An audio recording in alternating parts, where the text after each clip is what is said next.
नमस्कार दोस्तों, बहुत बहुत स्वागत है आपका हमारे चैनल में विश्व कंपटीशन क्लासेस। तो जैसा कि हमने बोला था कि हम आपको क्लासेस सारी प्रोवाइड कराएंगे प्रत्येक सब्जेक्ट की, तो उसी क्रम में हमने सीरीज शुरू कर दी है। तो जीएस का ये एक पार्ट हम उठा रहे हैं। यूपी स्पेशल की एक क्लास आ चुकी है आप लोगों की, और अब ये जियोग्राफी की शुरू करते हैं।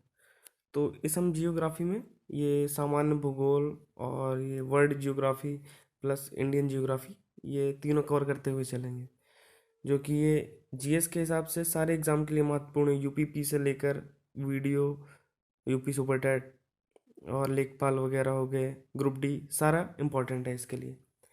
ठीक है, तो चलिए शुरू करते हैं भूगोल के विषय में। क्या है ग्लोब, जानते हैं?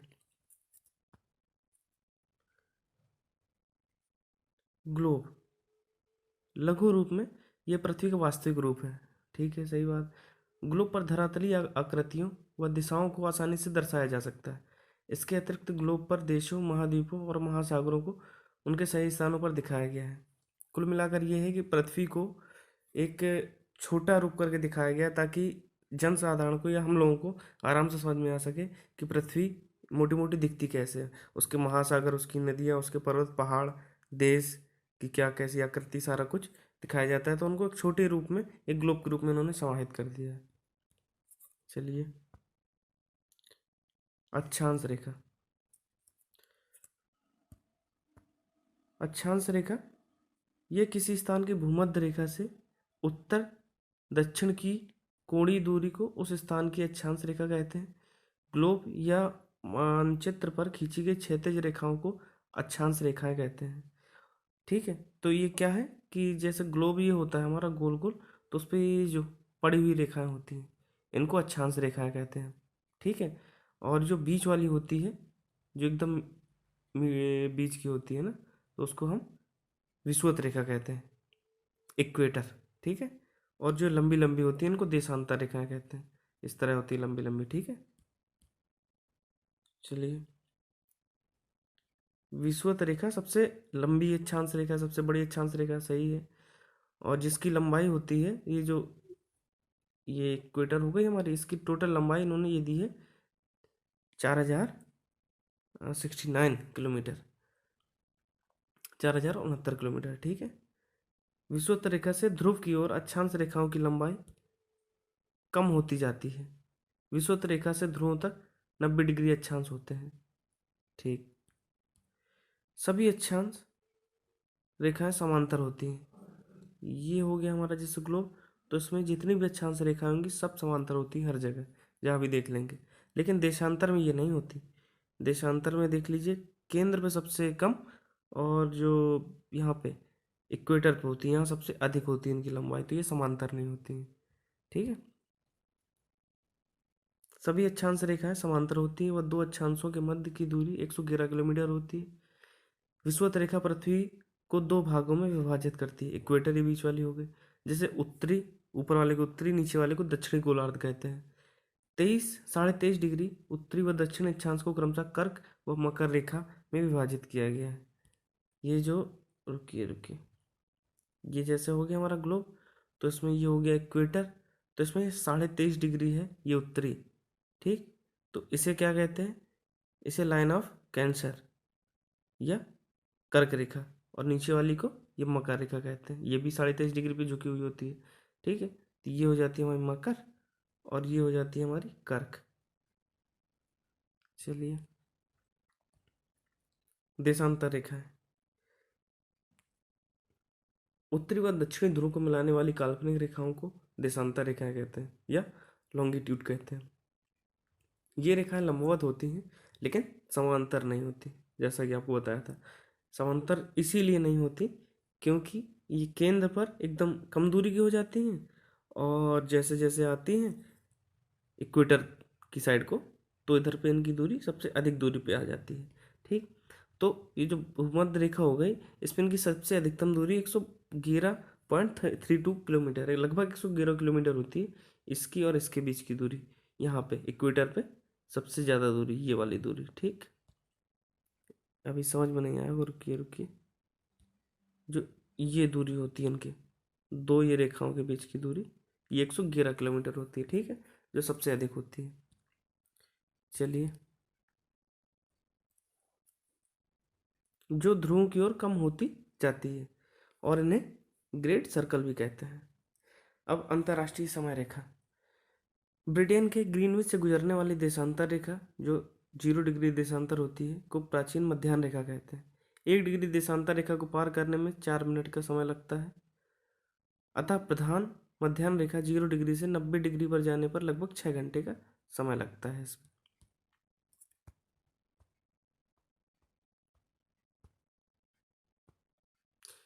देश में एक रूपता को बनाए रखने के लिए अधिकांश देशों ने एक ही माध्य प्रमाणिक समय निर्धारित किया है, जबकि संयुक्त राज्य अमेरिका में 11 और सर्वाधिक 12 टाइम जोन फ्रांस में है। अच्छा, इससे क्वेश्चन ये आ जाता है कि सर्वाधिक टाइम जोन किस देश में है, तो ये हमारा आंसर उसका फ्रांस हो जाएगा। और भारत व चीन में दोनों में एक ही टाइम जोन चलते हैं, उन दोनों के समय सेम है। ठीक। अंतर्राष्ट्रीय तिथि रेखा। 1884 ईस्वी में वाशिंगटन में हुए एक समझौते के अनुसार 180 डिग्री देशांतर के समीप स्थल खंडों को छोड़कर एक काल्पनिक रेखा निर्धारित की गई, जिसे अंतर्राष्ट्रीय तिथि रेखा कहते हैं, इंटरनेशनल डेट लाइन। यह रेखा प्रशांत महासागर में उत्तर से दक्षिण तक फैली हुई है। क्वेश्चन ये भी आ सकता है कि जो ये अंतर्राष्ट्रीय तिथि रेखा है हमारी, ये किस महासागर में है, तो ये हमारी प्रशांत महासागर में उत्तर से दक्षिण तक फैली हुई है। अंतर्राष्ट्रीय तिथि रेखा के पूर्व से पश्चिम की ओर यात्रा करने पर एक दिन घट जाएगा, 24 घंटे मतलब इनके घट जाएंगे, जबकि पश्चिम से पूर्व की ओर यात्रा करने पर एक दिन बढ़ जाएगा। जब हम पूर्व से पश्चिम की ओर करेंगे तो एक दिन इसमें बढ़ जाता है, ठीक। लेकिन जब हम इसकी पश्चिम से पूर्व की ओर करेंगे तो ये एक दिन घट जाता है, ठीक है। अंतर्राष्ट्रीय तिथि रेखा में परिवर्तन। अंतर्राष्ट्रीय तिथि रेखा में परिवर्तन होता रहता है। समोआ द्वीप पहले तिथि रेखा के पश्चिम में था, अच्छा, जिसे बाद में पूर्व में कर दिया गया था। अब पुनः समोआ द्वीप अंतर्राष्ट्रीय तिथि रेखा के पश्चिम में आ गया। ये समोआ द्वीप जो है, ये दूरी की वजह से स्पेसिफिक, ये दूरी इसकी बदलती रहती, तो इसलिए कभी ये अंतर्राष्ट्रीय तिथि रेखा के पश्चिम में और कभी ये पूर्व में आ जाता है।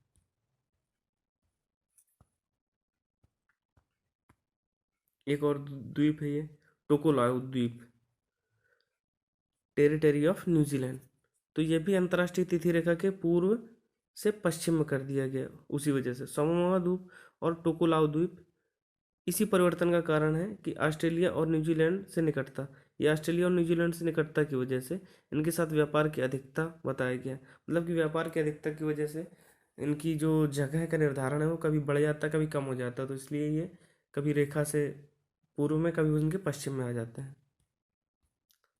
चलिए ब्रह्मांड की बात करते हैं।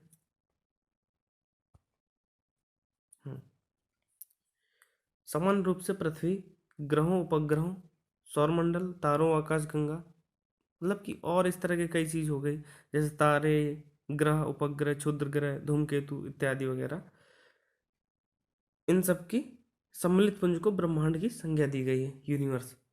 ब्रह्मांड आकार एवं परिमाण में बड़ा होता है, परिणाम नहीं परिमाण में। इसमें छोटे परमाणु से लेकर आकाशगंगा तक बड़े समूह पाए जाते हैं, इसमें सब कुछ पाया जाता है, ठीक है।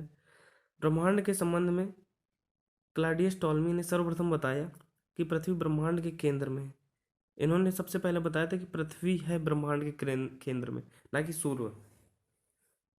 और सूर्य तथा अन्य ग्रह इसकी परिक्रमा करते हैं। सूर्य हो गए, अन्य ग्रह, क्योंकि पहले इतनी जानकारी थी नहीं, जितनी जानकारी थी उसके बेस पे इन्होंने बताया कि पृथ्वी जो है वो सबके एकदम केंद्र है, और सूर्य हो गए या अन्य ग्रह हो गए वो सारे इसकी परिक्रमा लगाते हैं पृथ्वी की, ठीक है। इसको जियोसेंट्रिक अवधारणा, जियोसेंट्रिक थ्योरी कहा जाता है। मतलब कि ये क्वेश्चन आ सकता है कि इनमें से किससे जियोसेंट्रिक जो थ्योरी है रिलेटेड नहीं है। उसमें कई ऑप्शन दिए होंगे कि पृथ्वी ब्रह्मांड के केंद्र में है, पृथ्वी एकदम किनारे पे है, ये सूर्य केंद्र में है, तो उसमें आंसर आपको बताना होगा। इस अवधारणा में परिवर्तन कॉपरनिकस ने 1943 में किया था, 1943 में, और उन्होंने बताया कि सूर्य जो है वो ब्रह्मांड के केंद्र में है, ना कि पृथ्वी। और पृथ्वी जो है वो सूर्य की परिक्रमा भी कर रही है। सूर्य ब्रह्मांड के केंद्र में है और पृथ्वी उसकी परिक्रमा कर रही है, और सारे ग्रह उसकी भी परिक्रमा कर रहे हैं, किसकी? सूर्य की। तो इस अवधारणा को क्या कहते हैं? हेलियोसेंट्रिक अवधारणा कहते हैं। ब्रह्मांड में लगभग 100 अरब आकाश गंगाएं हैं, और आकाश गंगा के केंद्र को बल्ज कहा जाता है। ये आ सकता है कि आकाश गंगा केंद्र को क्या कहा जाता है, तो आंसर हमारा बल्ज हो जाएगा। ठीक। ब्रह्मांड की उत्पत्ति से संबंधित जो सिद्धांत हैं किस तरह के हैं, ये निम्नलिखित है। पहला तो ये बिग बैंग सिद्धांत, ये किसके द्वारा है? जॉर्ज लेमेंटियर के द्वारा। इन्होंने क्या कहा था कि हम्म, इन्होंने कहा था कि यह ब्रह्मांड की उत्पत्ति संबंधी सर्वमान्य सिद्धांत है, सबसे ज़्यादा माने जाने वाला यही सिद्धांत है। इसे विस्तारित ब्रह्मांड परिकल्पना, एक्सपेंडिंग यूनिवर्स हिपोथेसिस कहा जाता है। इस सिद्धांत के अनुसार ब्रह्मांड की उत्पत्ति एक बड़े विस्फोट से हुई थी, मतलब कि एक बहुत बड़ा विस्फोट हुआ था, उससे यहाँ पे वातावरण में ये चीज़ें घूमती रहीं, और वर्षा हुई तो गैस बनी तो पिंड बने, इस तरह का सिद्धांत इन्होंने बताया। यह लगभग 15 अरब वर्ष पूर्व का था। ये जो घटना हुई थी ये 15 अरब वर्ष पूर्व की थी इनके द्वारा, अगर माने तो। आरंभ में सभी पदार्थ जिससे ब्रह्मांड बना है एकाकी परमाणु के रूप में एक ही स्थान पर स्थित थे, सारे एक ही स्थान पे थे। इसका आयतन अति निम्न तथा तापमान उच्च था। ठीक। इस प्रक्रिया के दौरान परमाणुओं में भीषण विस्फोट हुआ, और विस्फोट के पश्चात विस्तार हुआ। इसी विस्तार के फलस्वरूप वर्तमान ब्रह्मांड का स्वरूप प्राप्त हुआ हमको। मतलब इनका मोटा मोटा मतलब ये था कि उसका आयतन जो था बहुत ही कम था, और तापमान बहुत ज़्यादा हाई था, और यहाँ पे जो मैटर था वो उसमें तापमान बढ़ता गया और अचानक इस पे विस्फोट हो गया। विस्फोट होने के बाद ये वायुमंडल में चीज़ें घूमती रहीं, तो कुछ बड़े बड़े पिंड थे तो उन्होंने ग्रहों का रूप ले लिया, इस तरह का इन्होंने बताया। यह विस्तार आज भी जारी है, मतलब कि आज भी ये विस्तार होता चला जा रहा है, केवल अपनी आकाश गंगा में नहीं, और भी सारी कई आकाश गंगाओं में ये बढ़ता ही चला जा रहा है। इसका प्रमाण आकाश गंगाओं के बीच की बढ़ती दूरियों से देखा गया है। इन्होंने ये भी देखा है कि आकाश गंगाओं के बीच की दूरी बढ़ रही है, तो इसी से उन्होंने सिद्ध किया था कि जो है ये हमारा यूनिवर्स बढ़ता चला जा रहा है। डॉपलर विस्थापन, ये क्या है? Doppler effect. इसमें आकाश गंगाओं से आने वाले प्रकाश के स्पेक्ट्रम के आधार पर विश्व के विस्तार के बारे में बताया गया है कि विश्व का विस्तार हो रहा है। यदि स्पेक्ट्रम में रक्त विस्थापन मतलब रेड शिफ्ट की घटना हो तो जो आकाशगंगा पृथ्वी से दूर भाग रही है, और यदि ये बैंगनी विस्थापन दे रहा है तो पास आ रही है। बैंगनी कलर जो स्पेक्ट्रम से ये लोग करेंगे, तो उससे अगर बैंगनी विस्थापन होगा, बैंगनी कलर देगा तो ये छोटी होगी दूरियाँ, लेकिन रेड विस्थापन अगर होगा तो उससे बढ़ती हैं दूरियाँ। हब्बल का नेम क्या है, आइए देखते हैं। वर्ष 1929 में एडविन हब्बल ने डॉपलर सिद्धांत के आधार पर यह प्रमाण दिया था कि ब्रह्मांड का विस्तार हो रहा है। हब्बल महोदय ने इसके लिए रेड शिफ्ट की परिघटना को प्रतिपादित किया। इन्होंने रेड शिफ्ट की ही घटना का इसमें जिक्र किया था, इसी से उन्होंने चेक किया था। अंतरिक्ष में रेड शिफ्ट की परिघटना ब्रह्मांड के निरंतर विस्तरण के साक्ष्य हैं। यदि हम प्रकाश स्रोत की ओर चलें तो प्रकाश तरंग की आवृत्ति में आभासी वृद्धि होगी। इसके विपरीत प्रकाश स्रोत से दूरी बढ़ती जाए तो प्रकाश की आवृत्ति में आभासी ह्रास होगी।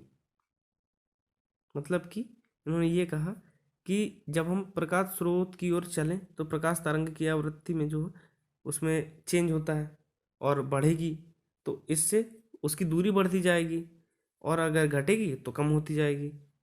तो इसी के आधार पर उन्होंने ये बताया था कि इसका आकाशगंगा दूर भाग रही है। तो ये हो गया हमारा हब्बल का नियम।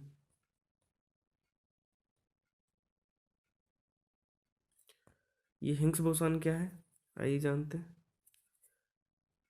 ब्रह्मांड के रहस्यों को जानने के लिए वर्ष 2010 में European centre for nuclear research CERN ने जेनेवा में पृथ्वी की सतह से 100 फीट नीचे 27 किलोमीटर लंबी सुरंग में जॉर्ज हेड्रन कोलाइडर LHC नामक महाप्रयोग किया था। इसमें कई वैज्ञानिकों ने हिस्सा लिया होगा, इसमें 1000 से अधिक वैज्ञानिकों ने भाग लिया था। वस्तुतः वैज्ञानिक 15 अरब वर्ष पहले संपन्न ब्रह्मांडीय घटना को प्रयोगशाला में करना चाहते थे। मतलब कि जो जो हमारी इन्होंने बताई, किसने, ये कोपरनिकस ने। कोपरनिकस ने जो 1943 में बताया था कि विस्फोट वगैरह हुआ था, तो ये वैज्ञानिकों ने सोचा कि हम इसको दोबारा दोहराएं ताकि उसकी पुष्टि हो सके या और नई नई चीज़ें पता चले। तो उसमें उन्होंने 1000 से अधिक वैज्ञानिकों ने भाग लिया था और 15 अरब वर्ष पहले संपन्न ब्रह्मांडीय घटना को प्रयोगशाला में करना चाहते थे, जिसे विज्ञान की दुनिया में बिग बैंग थ्योरी के नाम से जाना जाता है। ऐसा माना जाता है कि गॉड पार्टिकल के नाम से जाना जाने वाला हिग्स बोसान, ये जो हिग्स बोसान है, इसमें क्वेश्चन में इस तरह आ सकता है कि गॉड पार्टिकल के नाम से कौन सा तत्व जाना जाता है, उसमें एक ऑप्शन हिग्स बोसान भी होगा, तो ये हमारा राइट आंसर हो जाएगा। ठीक है, तो हिग्स बोसान में ब्रह्मांड की उत्पत्ति के रहस्य छिपे हुए हैं, क्योंकि हिग्स बोसान को बेसिक यूनिट माना जाता है, एकदम ये बेसिक यूनिट है। डार्क मैटर ब्रह्मांड में ऐसे पदार्थ की मौजूदगी है जो अदृश्य है और ब्रह्मांड का 90 से 95% द्रव्यमान इसकी अदृश्य, रुकिए, 90 से 95% द्रव्यमान इसकी अदृश्य पदार्थ के कारण है। वैज्ञानिकों ने इसे डार्क मैटर का नाम दिया है। ठीक है, तो इसमें क्वेश्चन यही बन सकता है, एक तो ये कि हिग्स बोसान जो है ये सबसे बेसिक पार्ट है और इसी को गॉड पार्टिकल कहते हैं, और डार्क मैटर के विषय में आ सकता है ज़्यादा से ज़्यादा। ठीक है, चलिए खगोलीय पिंड के बारे में बात करते हैं।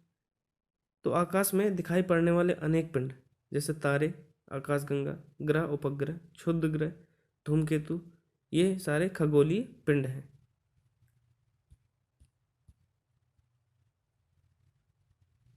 अब इसी के अंदर ये आकाशगंगा आ जाती है, देखते हैं आकाशगंगा क्या है। आकाशगंगा ये एक तारों का विशाल पुंज है। अंतरिक्ष में 10,000 मिलियन आकाशगंगाएं हैं। प्रत्येक आकाशगंगा में 10,000 मिलियन तारे हैं, और तारों के अतिरिक्त आकाशगंगा में गैसें, धूल या डस्ट वगैरह ये भी पाई जाती है। आकाशगंगा में 98% भाग तारे और 2% भाग गैस का तथा धूल का होता है। मतलब इन्होंने ये बताया कि 10,000 मिलियन आकाशगंगाएं हैं इस पूरे ब्रह्मांड में अपने। तो मिलियन मतलब कितना, 1 मिलियन बराबर, रुकिए,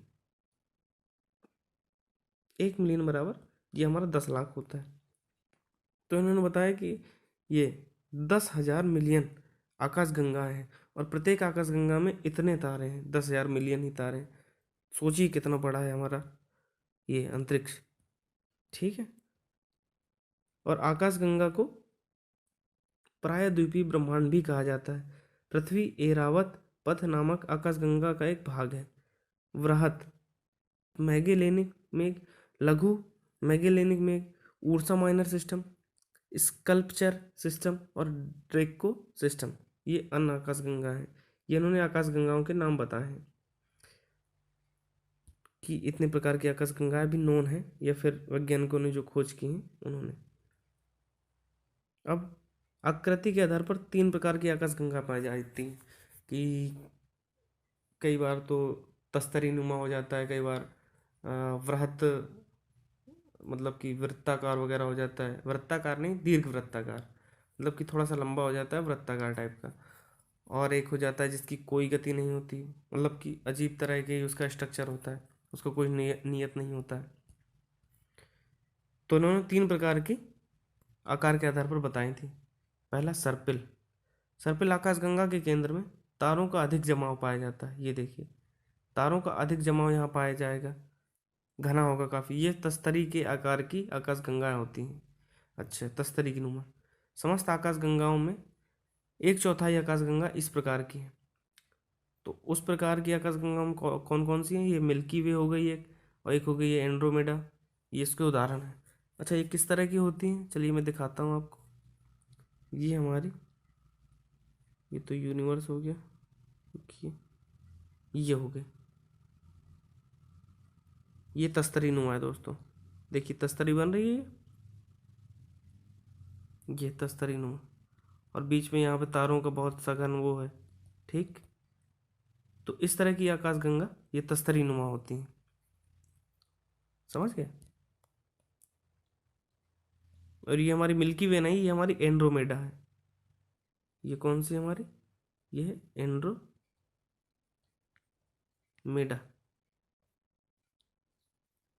गैलेक्सी। ठीक है, चलिए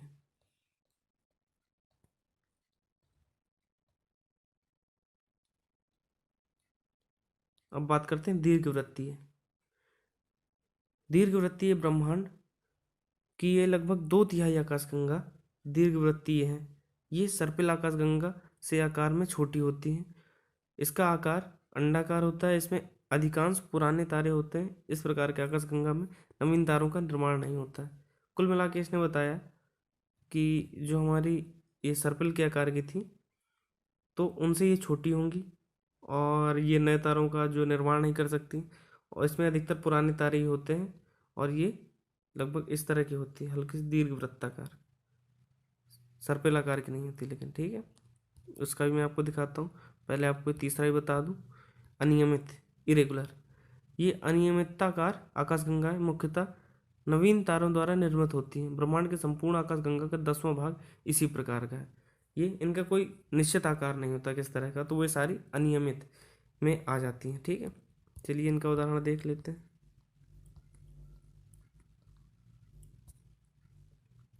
ये देखिए, ये हमारी तस्तरी नुमा जो था सर्पिल, तो ये हमारी है सर्पिल। और एलिप्टिकल जो हमारी थी, जो दीर्घ वृत्ताकार था, वो इस तरह की होती है। देखिए, ये दीर्घ वृत्ताकार हो गई हमारी। और इरेगुलर मतलब अनियमित, जिनकी कोई निश्चित आकृति नहीं होती, तो ये हो गई इसकी अलग आकृति है एकदम। इसकी भी अलग है, इसकी भी अलग है, ये भी अलग है, तो ये अनियमित में हो जाती हैं। ठीक है, देख लीजिए। और ये हमारी हो गई सर्पिलाकार की, और ये दीर्घवृत्ताकार में। ठीक है, और चलिए ये ब्रह्मांड की, हमारे यूनिवर्स की, इसमें गैलेक्सी की हम आपको फोटो दिखाते हैं। ये हमारा हो गया सूर्य हो गया, इसके बाद ये हमारा बुध, इसके बाद शुक्र, ये हमारी पृथ्वी, बुध शुक्र पृथ्वी। फिर ये मंगल हमारा, मंगल के बाद ये जो आकार में सबसे ज़्यादा बड़ा है ये बृहस्पति हो गया। बृहस्पति के बाद, एक सेकंड रुकिए, बृहस्पति के बाद ये हमारा हो गया शनि, शनि के बाद ये हो गया हमारा यूरेनस, और ये नेपच्यून। ये हमारे 8 ग्रह हो गए। ये 4 ये छोटे हो गए और ये 4 बड़े, मतलब कि ये आंतरिक कक्षा के हो गए, ये बाह्य कक्षा के हो गए। इस तरह का ये देख लीजिए, लगभग इसी तरह का दिखता होगा। बात करते हैं तारे। आकाशगंगा में गैस व धूल के बादल होते हैं। इन तारों का निर्माण संभवतः उन्हीं से होता है। यह निरंतर ऊर्जा मुक्त करती है। सूर्य भी एक तारा है। इन्होंने ये बताया है कि जो आकाशगंगा में गैस व धूल के जो बादल हो जाते हैं, जो भी उनमें कई प्रकार की गैसें हैं, जैसे कि सूर्य में ही है तो ऑक्सीजन वगैरह, हीलियम, हाइड्रोजन, कई गैसें पाई जाती हैं। तो इस तरह इनमें गैसों का और धूल वगैरह इनकी सहायता से इनके तारों का निर्माण होता है और ये निरंतर ऊर्जा मुक्त करते रहते हैं। तो सूर्य भी एक प्रकार का हमारा क्या है, तारा है। तारामंडल, तो तारामंडल में कुछ सुंदर और व्यवस्थित आकृतियों के रूप में पाए जाने वाले तारों के समूह को तारामंडल कहा जाता है। जैसे मंदाकिनी, आकाशगंगा में पाए जाने वाला सप्तऋषि मंडल, ओरियन, हाइड्रा, ध्रुव तारा, हरकुलिस। ये मतलब तारामंडल क्या है कि जैसे कि अपने यहाँ एक हाथी का त्यौहार होता है, तो उसमें इस तरह के सप्तऋषि करके स्ट्रक्चर बना होता है। बताता हूँ, एक ये तारा हो गया, एक ये और ये 3 और इस तरह के होते हैं। तो ये जो 7 तारों का होता है इनको सप्तऋषि तारामंडल बोला जाता है। तो इस तरह के जितने आकार बनते हैं इनको तारामंडल कहा जाता है। जैसे कि ये ओरियन हो गया, ओरिएंट ग्रेट हंटर, ये कुछ इस तरह का मतलब बना होता है कि एक व्यक्ति जो खड़ा है तो वो शायद हाथ में तलवार वगैरह लिए खड़ा रहता है। इस तरह की कुछ आकृति बनाते हैं तारे, एक यहाँ तारा, एक यहाँ तारा, एक यहाँ सर में हो गया, गर्दन, और उसका मतलब बॉडी स्ट्रक्चर बना देते हैं इस तरह का पूरा पूरा। वो लगता है कि जैसे कुछ आदमी टाइप का खड़ा हो कोई, तो इसको ओरियन बोलते हैं। तो मतलब कि इनका जो स्ट्रक्चर तैयार होता है एक स्पेसिफिक, उनको तारामंडल बोल देते हैं। चलिए, क्वेशर, ये क्या है? वे आकाशीय पिंड हैं जो आकार में आकाशगंगा से छोटे होते हैं परंतु उससे अधिक मात्रा में ऊर्जा का उत्सर्जन करते हैं। इसकी खोज 1962 में हुई थी। ये प्रॉपर आकाशगंगा नहीं होते हैं, लेकिन उनसे अधिक ऊर्जा ये देते हैं, लेकिन आकाशगंगा से छोटे होते हैं, बस ये है। तो उनको हम बोल देंगे क्वेशर। क्षुद्र ग्रह, एस्टेरॉयड, मंगल और पृथ्वी मंगल और बृहस्पति ग्रह के मध्य पाए जाने वाले छोटे आकाशीय पिंड हैं। ये एक पट्टी के रूप में विद्यमान होते हैं। इन्हें लघु ग्रहिकाएं भी कहते हैं। इनका निर्माण भारी धातुओं से हुआ है। ये क्षुद्र ग्रह जब पृथ्वी से टकराते हैं तो पृथ्वी की सतह पर विशाल गर्त बन जाता है। ये समझिए आप कि ये एक बड़ा पत्थर नुमा होता है, या पिंड का टूटा हुआ भाग कह लीजिए आप। ये इस तरह लगता है जिस तरह कि पहाड़ का एक बड़ा सा भाग हो। ये पृथ्वी की ओर खींचे चले जाते हैं, तो फिर पृथ्वी पर जब ये गिरते हैं तो कई बार अपने यहाँ आपने सुना होगा कि ये एस्टेरॉयड आने वाला है, टकराने वाला है पृथ्वी से। तो इस तरह के ये सारे एस्टेरॉयड होते हैं, क्षुद्र ग्रह वगैरह। तो अभी इसका एक उदाहरण एक कौन सा है, ये महाराष्ट्र की लोनार झील में, महाराष्ट्र में ये यहीं पे गिरा था लोनार झील के पास, तो वहाँ पे एक झील का निर्माण हो गया। ये उसी का उदाहरण है क्षुद्र ग्रह का। ठीक है, चलिए क्यूपर बेल्ट। क्यूपर बेल्ट क्या है? ये मलबों की एक वृहद पट्टी है जो क्षुद्र ग्रह के समान होता है, परंतु ये बर्फ से निर्मित होता है। ऐसा माना जाता है कि धूमकेतु का आगमन इन्हीं बेल्टों से होता है। सूर्य से इनकी जो बर्फ पिघलने लगती है और ये एक धुआंनुमा वो आकार बनाती है, वाइट वाइट। तो इसकी हमेशा ये पॉइंट आता है कि इसकी जो पूंछ होती है हमेशा सूर्य के विपरीत दिशा में होती है। तो इसमें यह है कि ये माना जाता है कि धूमकेतु का आगमन भी इन्हीं बेल्टों से होता है। ठीक है, धूमकेतु हिमशितित गैसों से निर्मित ऐसी चट्टानी व धातु पदार्थ हैं जो सूर्य से मिलने वाली ऊष्मा के कारण बर्फ पिघलाकर पूंछ बनाते हुए सूर्य के चारों ओर चलते हैं। यह प्रत्येक 76 वर्ष बाद दिखाई देता है। इसके पूर्व यह वर्ष 1986 में दिखाई दिया था। धूमकेतु का पूंछ सदैव सूर्य के विपरीत दिशा में होता है। चलिए आगे बात कर लेते हैं। उल्कापिंड, आकाश में ऐसे चमकीले पदार्थ जो रात्रि में पृथ्वी की ओर गिरते हुए नजर आते हैं। वो कभी कभार लगते हैं जैसे तारा गिर रहा हो, तो वो उल्कापिंड भी हो सकते हैं। तो ये क्षुद्र ग्रह या अन्य आकाशीय पिंडों के टुकड़े होते हैं। ये जिस तरह का हमारा ये हुआ था, क्या कहाँ गया, ये क्षुद्र ग्रह स्टेरॉइड जिस तरह के होते हैं, लगभग उसी प्रकार के ये भी होते हैं, आकाशीय पिंडों के टुकड़े होते हैं। जब ये पृथ्वी के गुरुत्वाकर्षण क्षेत्र में प्रवेश कर जाते हैं तो पृथ्वी के वायुमंडल से घर्षण करने के कारण जलकर नष्ट हो जाते हैं। इनकी थोड़ा सा आकार छोटा होता है, तो जब ये पृथ्वी के वायुमंडल क्षेत्र में आ जाते हैं, गुरुत्वाकर्षण से खींचता है, तो ये गति की वजह से ये मतलब कि नष्ट होने लगते हैं हल्के हल्के। तो नष्ट होते होते होते पृथ्वी आते हैं तो छोटा मोटा पत्थर बन जाता है, तो उससे इतना प्रभाव नहीं पड़ता है। तो ये पिंड ही टूटे हुए तारे के जैसे लगते हैं, इन्हें ही उल्का पिंड कहा जाता है। ठीक है, चलिए अब सौरमंडल देखते हैं।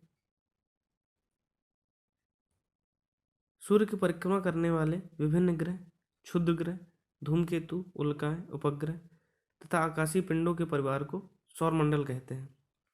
सौरमंडल में सूर्य के अलावा इसके 8 ग्रह भी हैं। इसका आकार तस्तरी नुमा है तथा इसके मध्य में सूर्य स्थित है। संपूर्ण सौरमंडल का व्यास लगभग ये 733 करोड़ मील है। संपूर्ण सौरमंडल का व्यास जो है, अपना पूरा जो सौरमंडल है उसका व्यास जो ये दूरी है, ये कितनी है? 733 करोड़ मील है। 1 मील बराबर कितना होता है? तो 1 मील बराबर हमारा होता है 1.609 किलोमीटर। ठीक है, ये तो हमारे ये पॉइंट आ सकता है कि हमारे सौरमंडल का व्यास या त्रिज्या इसका कितना होता है। त्रिज्या पूछेगा तो 2 से डिवाइड कर देंगे इसको, व्यास पूछेगा तो इतना ही 733 करोड़ मील हो जाएगा।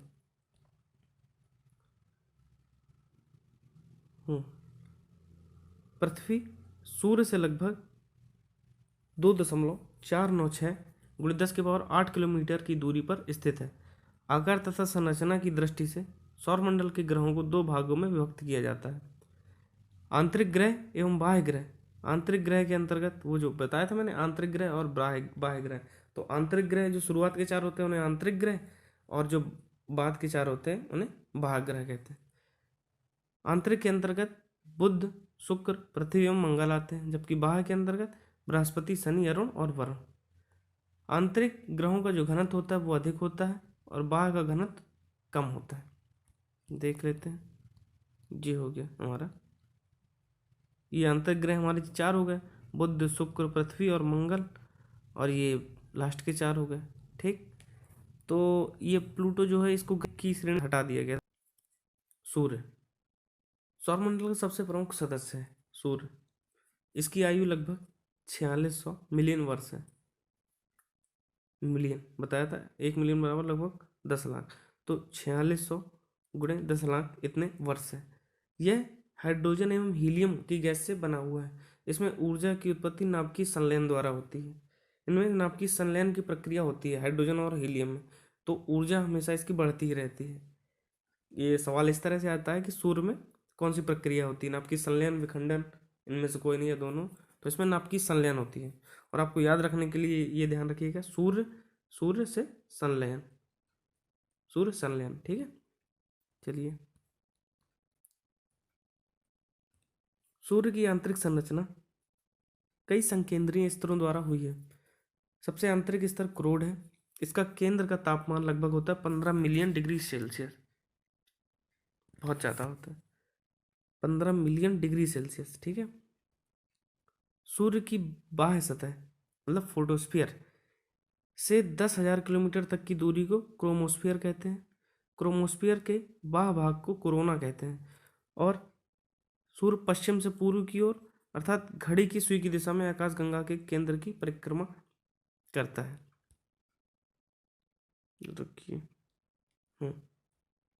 सूर्य पश्चिम से पूर्व की ओर अर्थात घड़ी की जो दिशा होती है क्लॉकवाइज, आकाशगंगा के केंद्र की परिक्रमा करता है वो।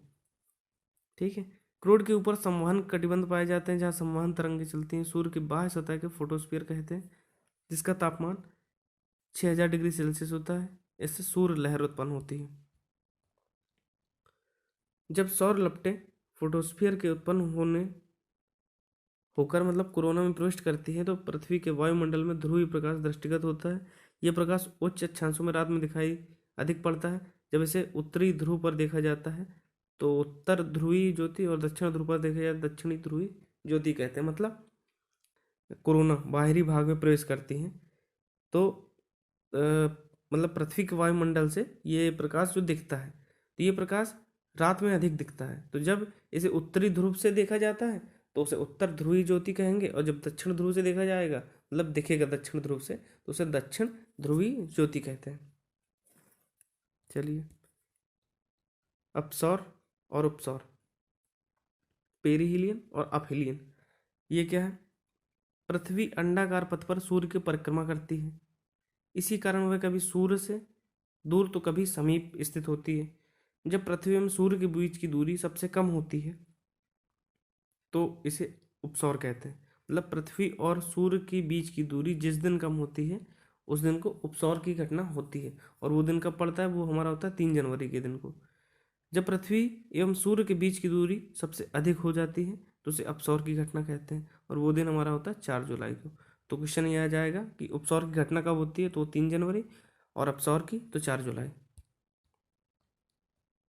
ग्रह पृथ्वी के समान ही सूर्य की परिक्रमा करने वाले प्रकाशहीन मतलब प्रकाश रहित, प्रकाश नहीं होता उनमें, आकाशीय पिंड प्लैनेट्स कहलाते हैं। वर्तमान में सौरमंडल में कुल 8 ग्रह क्रमशः बुध, शुक्र, पृथ्वी, मंगल और बृहस्पति, शनि, अरुण और वरुण है। ये ग्रह अंडाकार पथ पर सूर्य के चारों ओर चक्कर लगाते हैं। तो पहला ग्रह देखते हैं बुध, जो सबसे पास में। बुध सूर्य के सबसे नजदीक स्थित तथा सौरमंडल का सबसे छोटा ग्रह है। इसका तापांतर अन्य ग्रहों की अपेक्षा सर्वाधिक है। सर्वाधिक सबसे ज़्यादा है इसका टेम्परेचर। क्यों? क्योंकि ये सूर्य के सबसे ज़्यादा नज़दीक है, इस वजह से। इसका द्रव्यमान पृथ्वी के द्रव्यमान का 1/8 है। यह प्रातः एवं साय के तारे के रूप में वर्ष में 3 बार दिखाई देता है और इसका कोई भी उपग्रह नहीं है। इसका कोई भी उपग्रह नहीं है, इसके शून्य उपग्रह हैं। ठीक है, क्वेश्चन आ जाता है कि किस ग्रह के 0 उपग्रह है या एक भी उपग्रह नहीं है, तो वो हमारा हो जाएगा बुध। चलिए,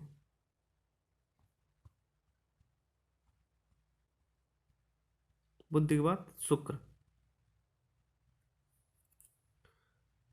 बुध के बाद शुक्र वीनस का दूसरा ये निकटतम ग्रह है। बुध के बाद आता है हमारा दूसरा शुक्र, तो ये सूर्य से दूसरा सबसे निकटतम ग्रह है। इसे पृथ्वी की बहन भी कहा जाता है और ये सबसे ज़्यादा चमकीला ग्रह है। इसके चारों ओर घने बादलों का युक्त वायुमंडल के प्रकाश के लगभग 3/4 भाग को परावर्तित कर देता है। इसके चारों ओर जो घने युक्त बादलों का जो वायुमंडल है वो प्रकाश के 3/4 भाग को परावर्तित कर देता है, और परावर्तित करने के कारण ही वो उसमें चमक उत्पन्न हो जाती है, जिसके वजह से इसे चमकीला ग्रह कह दिया जाता है। ठीक है, शुक्र को भोर एवं संध्या का तारा भी कहा जाता है। इसका कोई भी प्राकृतिक उपग्रह नहीं है। इसकी परिक्रमण गति विपरीत दिशा में होती है। जो परिक्रमण करता है ये अन्य ग्रहों की अपेक्षा उल्टा करता है। ठीक है, चलिए पृथ्वी की बात करते हैं। तो सौरमंडल के सभी ग्रहों एवं उपग्रहों पर ज्ञात जीवन के विषय में पृथ्वी एकमात्र ऐसा ग्रह है जहाँ पे जीवन है। यह अपने अक्ष पर पश्चिम से पूर्व की ओर घूमता है, पश्चिम से पूर्व की ओर क्लॉकवाइज। तो ये जो बताया था कि ये क्लॉकवाइज घूमेगा, और जो इसके ऊपर हमारा ग्रह था कौन सा था, शुक्र, तो वो हमारा इसके विपरीत घूमेगा, मतलब वो घूमेगा पूर्व से पश्चिम की ओर। ठीक है, तो इसका एकमात्र उपग्रह चंद्रमा है। पृथ्वी का रंग आकाश से नीला दिखाई देता है। क्यों? क्योंकि जल पर वायुमंडल की उपस्थिति है, मतलब कि इस पे आप देखेंगे 71% जल है, तो इसी वजह से पृथ्वी से देखने पर जो आकाश का रंग है वो नीला दिखाई देता है। ये सूर्य से दूरी के अनुसार तीसरा है, जबकि आकार में पांचवा सबसे बड़ा ग्रह है। यह अपने अक्ष पर 1610 किलोमीटर प्रति घंटा की चाल से 23 घंटे 56 मिनट और 4 सेकंड में एक चक्कर पूरा लगाता है। पृथ्वी की गति 2 प्रकार की होती है, एक तो वो अपने अक्ष में जो घूमती है, और एक जो सूर्य के चारों तरफ लगाती है परिक्रमण गति। हाँ, तो देखते हैं कि 2 गति इन्होंने बताई, घूर्णन गति और परिक्रमण गति। तो पृथ्वी का अपने अक्ष पर घूमना घूर्णन कहलाता है, जबकि सूर्य के चारों ओर एक स्थित कक्ष में पृथ्वी की गति को परिक्रमण कहते हैं। मतलब कि जो सूर्य के चारों ओर लगाएगा उसे परिक्रमण गति कह देते हैं। ठीक है,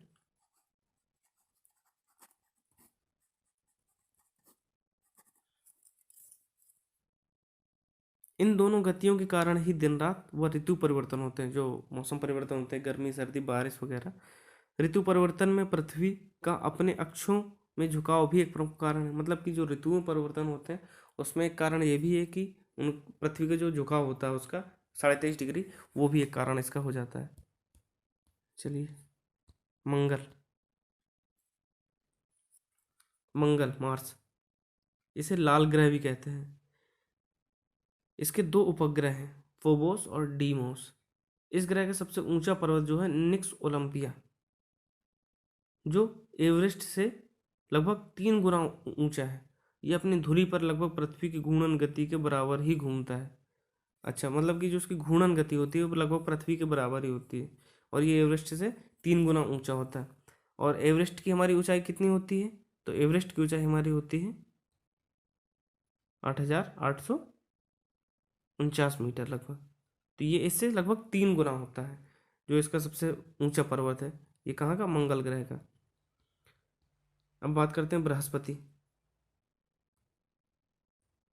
सूर्य से 5वां निकटतम परंतु सबसे बड़ा ग्रह है बृहस्पति। मुख्यतः हाइड्रोजन एवं हीलियम का ये बना है, जो सौरमंडल के शेष समस्त ग्रहों के सम्मिलित द्रव्यमान से 2.5 गुना अधिक वाला है, मतलब 2.5 गुना अधिक द्रव्यमान वाला है। ये सबसे बड़ा है क्योंकि यह पृथ्वी से जितनी मात्रा में ऊर्जा ग्रहण करता है उससे अधिक मात्रा में ये विकृत कर देता है। इसका वायुमंडलीय दबाव पृथ्वी के वायुमंडलीय दबाव से 1 करोड़ गुना अधिक है। इसके वायुमंडल में तीव्र संवहन हवाएं चलती हैं। अच्छा, बृहस्पति के ज्ञात उपग्रहों में Ganymede, Callisto, Io, Europa, Ganymede, मतलब यूरोपा इतने हैं। गैनीमेड जो है सौर मंडल का सबसे बड़ा उपग्रह है। अच्छा, अपने सौर मंडल का सबसे बड़ा उपग्रह पूछेगा तो वो गैनीमेड है। लेकिन पृथ्वी का, तो पृथ्वी का एकमात्र जो चंद्रमा है वो हो जाएगा, लेकिन सबसे बड़ा पूछेगा तो वो गैनीमेड हो जाएगा। जो आकार में बुध से भी बड़ा है, जो बुध हमारा ग्रह है उससे भी बड़ा है ये गैनीमेड। बृहस्पति का पलायन वेग कितना है? ये है 59.64 किलोमीटर पर सेकेंड। ये पलायन वेग क्या होता है कि इतनी गति से अगर किसी पिंड को फेंका जाए उस जगह से, तो वह उसके वायुमंडल क्षेत्र से बाहर निकल जाएगी। तो बृहस्पति का पलायन वेग कितना है? तो उसका है 59.64। इतनी गति से किसी पिंड को फेंक देंगे तो ये जो बृहस्पति के जो वायुमंडलीय क्षेत्र है उससे बाहर निकल जाएगी वो वस्तु। ठीक है। शनि, एक सेकेंड रुकिए। हम्म शनि, सैटर्न, आकार में दूसरा सबसे बड़ा ग्रह है ये। आकाश में पीले तारे, येलो स्टार के समान ये नजर आता है। इसके उपग्रहों की संख्या 60 है। टाइटन इसका प्रमुख उपग्रह है। अच्छा, टाइटन जो है इसका सबसे प्रमुख उपग्रह है। इस पर नाइट्रोजन युक्त वायुमंडल है। ठीक है, मतलब कि इसके वायुमंडल पे हमें नाइट्रोजन भी मिलता है।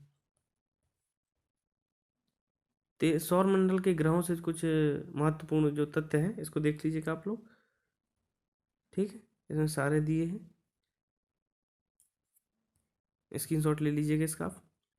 चलिए अब बात करते हैं अरुण की।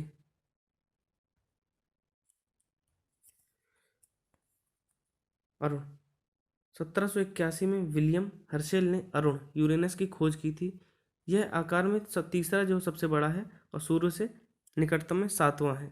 यह एकमात्र ऐसा ग्रह है जो सूर्य की प्रदक्षिणा एक ध्रुव से दूसरे ध्रुव की ओर करता है, अतः इसे लेटा हुआ ग्रह भी कहते हैं। इसका वायुमंडल घना है जिसमें हाइड्रोजन, हीलियम, मीथेन और अमोनियम, ये और भी कई गैसें मिलती हैं। मुख्य रूप से 4 गैसें मिलती हैं। अरुण के ज्ञात उपग्रहों की संख्या 27 है, जिसमें टाइटेनिया सबसे बड़ा उपग्रह है।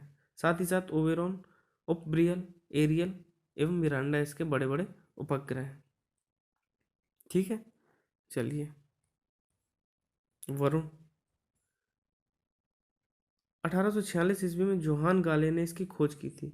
वरुण सौर मंडल का चौथा सबसे बड़ा उपग्रह है। इसके भी चारों ओर वलय मिलते हैं। वलय सिलिकेट या कार्बन के जो छल्ले होते हैं, उसमें कौन सी धातु पाई जाती है? उनमें सिलिकेट या कार्बन आधारित तत्वों से बने होते हैं उनके छल्ले। वायुमंडल में 80% हाइड्रोजन और 19% हीलियम है। साथ ही साथ मीथेन की उपस्थिति भी है उसमें। इसका उपग्रह टाइटन पृथ्वी के चंद्रमा से बड़ा एवं वरुण की सतह से अधिक निकट है। ठीक है, चंद्रमा, ये चंद्रमा जो है पृथ्वी का एकमात्र उपग्रह है। ये पृथ्वी के चारों ओर दीर्घवृत्तीय कक्षा में चक्कर लगाता है। चंद्रमा पर अपना प्रकाश नहीं होता है, किंतु ये सूर्य के प्रकाश से चमकता है। चंद्रमा पर वायुमंडल नहीं है क्योंकि इसका गुरुत्वाकर्षण शक्ति गैसों को बनाए रखने में असमर्थ है। इसमें खुद का गुरुत्वाकर्षण नहीं है क्योंकि इसका जो भी जितना भी गुरुत्वाकर्षण है वो जो गैसें हैं उनको स्थायी नहीं रख पाता कि अपनी ओर खींच के रख पाए, तो इसलिए उसमें वायुमंडल नहीं है। और उसमें अपना खुद का प्रकाश भी नहीं है, वह सूर्य के प्रकाश से ही वर्क करता है। ठीक है, तो इसमें एक ये है कि 21 जुलाई 1969 को नील आर्मस्ट्रांग और सर एडविन एल्ड्रिन ने विश्व के सबसे पहले व्यक्ति ये बने जिन्होंने चंद्रमा की सतह पर अपने कदम रखे थे। ये किस यान से गए थे? ये गए थे अपोलो 11 नामक अंतरिक्ष यान से गए हुए थे। तीसरा व्यक्ति और किया था, उन्होंने उसका नाम नहीं दिया।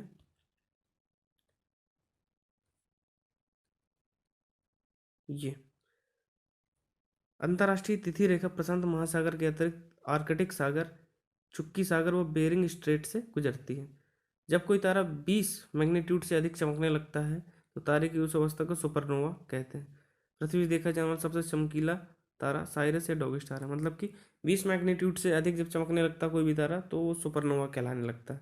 अभी तक जितने भी देखे गए उनमें से ये 2 देखे गए हैं। 2 क्या, ये एक देखा गया डॉग स्टार जिसका दूसरा नाम ये साइरस भी है। ग्रहण, किसी खगोलीय पिंड का अंधकारमय हो जाना ग्रहण कहलाता है। ग्रहण कितने प्रकार का होता है? 2 प्रकार का होता है। मतलब कोई भी जो पिंड वगैरह है वो अंधकारमय या अंधेरा हो जाता है तो उसकी वजह से नहीं दिखता है तो उसे ग्रहण कहते हैं। रुकिए जी, पहले देखते हैं चंद्र ग्रहण।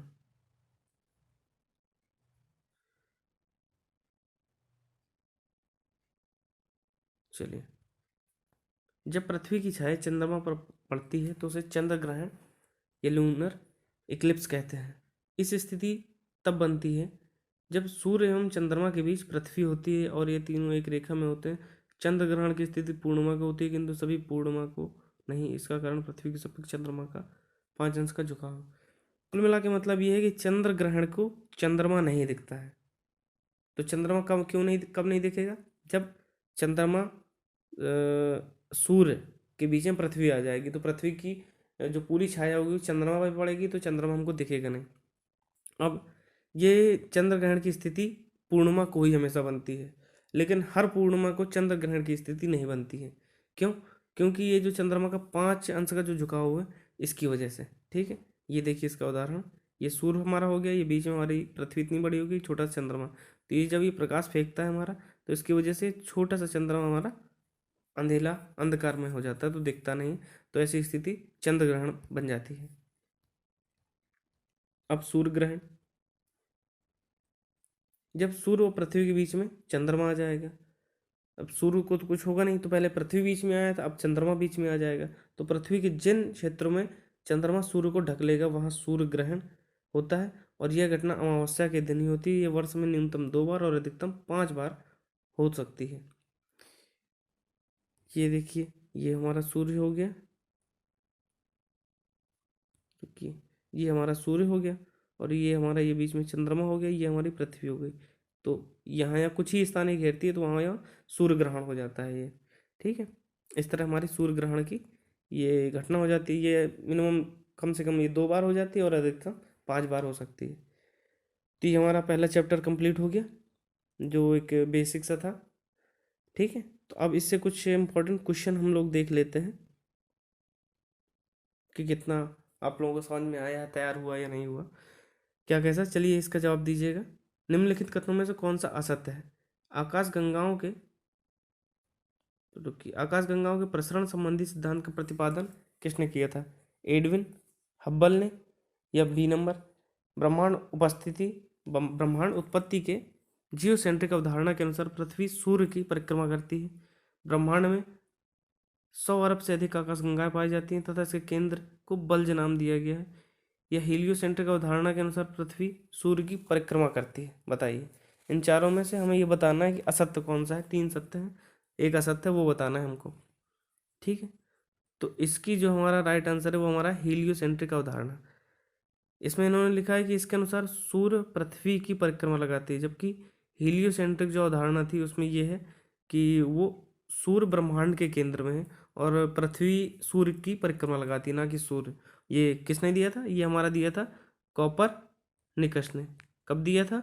ये दिया था हमारा 1943 में, 1943। ठीक है, चलिए, सूर्य से दूरी के क्रम में निम्नलिखित में कौन से 2 ग्रह मंगल और यूरेनस के बीच में है? तो उसमें सीधी सी बात है कि उसमें हमारे बृहस्पति और शनि, ये दोनों इसके बीच में है। Option number B is the right answer. चलिए, निम्नलिखित युग्मों में से कौन सा सुमेलित है? तो मतलब ये हमारा बताना है कि कौन सा सही है। महाद्वीपीय अफवाह, एडविन हब्बल, ब्रह्मांडीय विस्तार, ये अल्फ्रेड वेगनर, या प्रकाश वैद्युत प्रभाव अल्बर्ट आइंस्टाइन। इनमें कौन सा हमारा सही है? 1, 2, केवल 3, या केवल 2, या केवल 1? बताइए। तो इसमें हमारा राइट आंसर है ये कौन सा? 3 नंबर राइट आंसर है। अल्बर्ट आइंस्टाइन का जो प्रकाश वैद्युत प्रभाव था, ये इसका राइट आंसर है।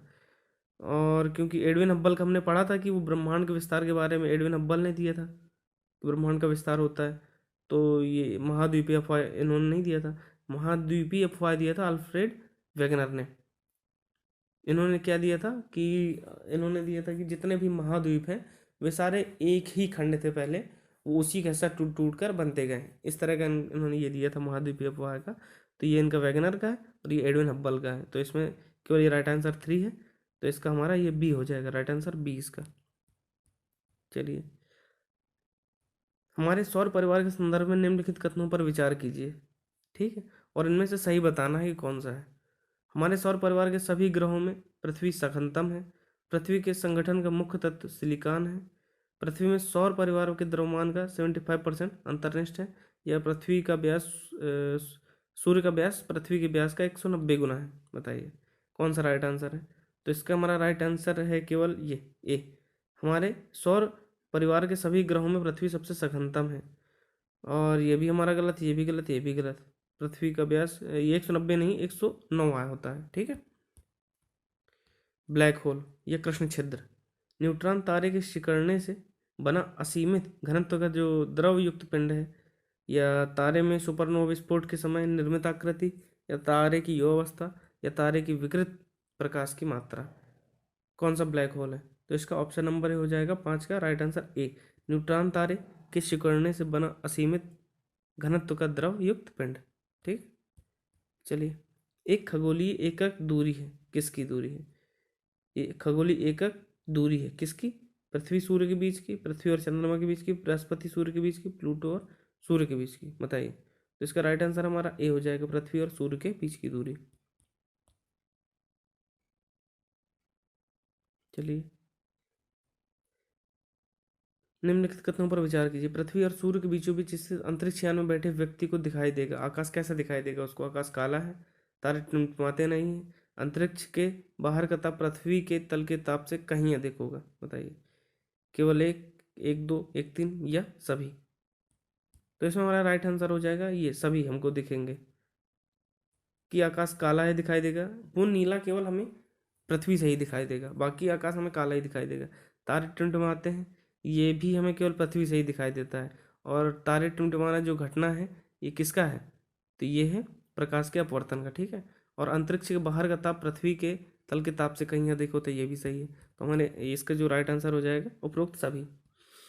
भ्रूण तारा या आदि तारा निर्मित होता है किससे। गैसीय मेघों से, हाइड्रोजन एवं हीलियम के बादल के गुरुत्वीय संघनन से, मंदाग्नि के सिकुड़ने से, ब्लैक होल ऊर्जा के उत्सर्जन से। बताइए 8वें का राइट आंसर। तो ये इसका मैंने बताया था अभी कि हाइड्रोजन और हीलियम के बादलों के गुरुत्वीय संघनन से होता है भ्रूण तारा या आदि तारा का निर्माण। ठीक है। तो option number B is the right answer. Question 9, निम्नलिखित में से असत्य कथन को पहचाने। पृथ्वी के ऊपरी संस्तरों में रेडियोधर्मी खनिजों का जमाव होता है। प्रत्येक 32 मीटर की गहराई पर 1 मीटर तापमान में वृद्धि होती है। पृथ्वी के आंतरिक भागों को 2900 किलोमीटर गहराई में मैग्मा का जमा होता है। कायिक तरंगों के अंतर्गत पी तथा एस तरंगों को शामिल किया जाता है। बताइए। तो इसका राइट आंसर क्या हो जाएगा हमारा तीसरा।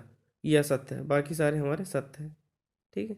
तो पृथ्वी के आंतरिक भागों में 2900 किलोमीटर गहराई में मैग्मा का जमा होता है, ये असत्य है।